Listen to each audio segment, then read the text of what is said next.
София, независимо от пола, има едно страстно желание да роди здраво дете самостоятелно. Затова тя тръгва по дълъг и изтощителен път.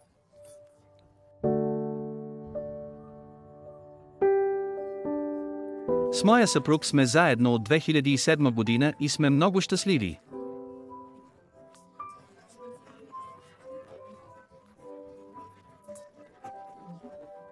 Годините минаваха, стареехме и искахме на всяка цена да имаме дете. На 25 години реших, че е време да започнем проекта и се надявахме, но, за съжаление, не сработи. Да. През 2017 година решихме, че ни трябва помощ.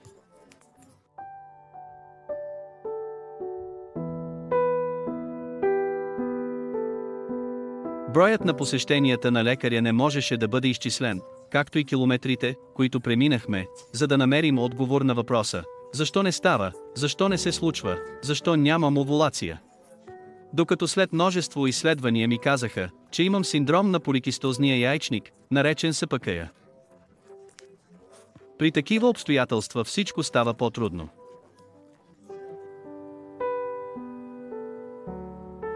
Досега София имаше 10 опита. 10 пъти и кратко постаряха ембрион. 7 пъти стана бременна, но не се получаваше. София преживя 7 аборта.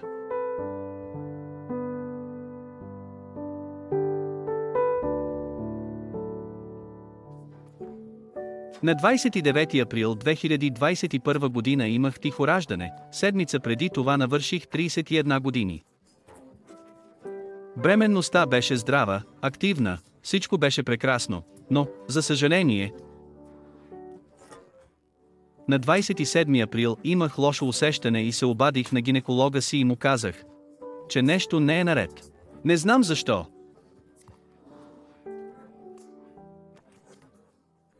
Но нещо не беше наред и наистина се случи така, че сърцето спря да бие. Тогава бях на 15-та седмица от бременността. Щяхме да имаме син, можехме да го потвърдим по ултразвука, но, за съжаление, не се получи. Бебето не оцеля и София решава да роди сама, а не чрез кесарево сечение.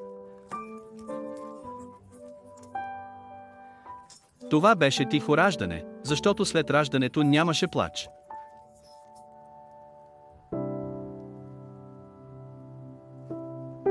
Да, това тихо раждане беше един от най-ужасните моменти, които можеш да преживееш, защото очакваш нещо друго. 15-та седмица от бременността. 12 седмици бяха минали и исках да изкрещя на целия свят, че сме успели, че ще имаме бебе.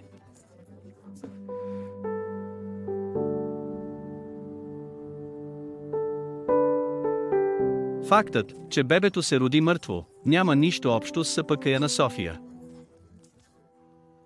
По време на бременността в матката могат да се образуват силно залепващи фиброзни формации, в екстремни случаи те могат да оплетат пъпната връв и да спрат кръвообращението. Поради това плодът става неизживянен. Според статистиката това се случва в едно от 10 000 бременности. И фактът, че бебето беше моментът, в който за първи път си помислих,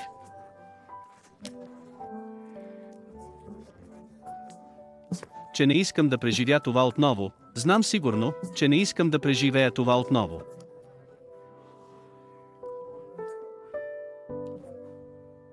И да.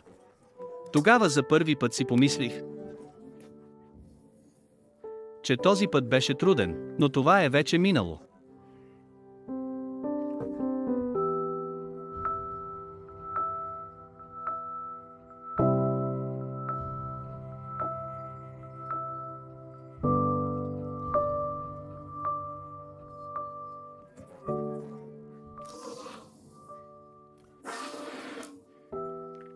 Трябва да добавя нещо.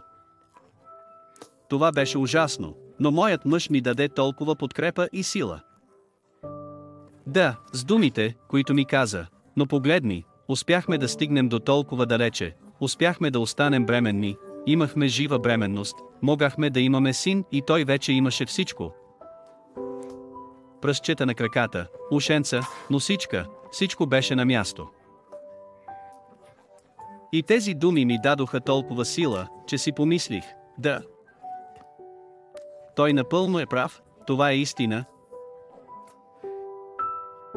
Това беше нашето бебе и ни дадохме време и се насладихме на лятото. И заедно изживяхме толкова прекрасни неща.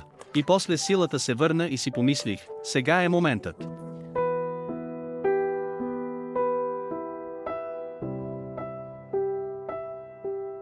София и нейният мъж започват 11-ти опит.